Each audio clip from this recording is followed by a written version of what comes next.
Action. आणि gym trick साठी येते हेल्दी मील सोबत प्रोटीन शेक सुद्धा सॉरी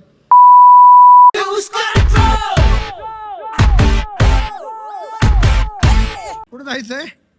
DIY डगरला DIY आल्यापासून येतात माझा खर्च वाढला. ब्रुफीची कॉफी मस्तच आहे पण इथले फूड आयटम त्याहून भारी. सगळ्यांचा आवडतीचा पदार्थ म्हणजे पावभाजी. बटर खातो काय? आहे ना त्याला पण मोह आवरला नाही तो पावभाजीकडे बघून. हा पाणी आलं बघा तोंडाला. त्याला ना मोह आवरला नाही पावभाजीकडे बघा. पिझ्झा झाला?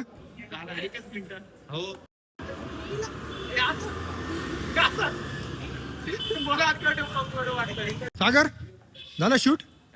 आता काय? आता काय जेवायचं? हा मग जेवायचं आता काय? ऍक्शन.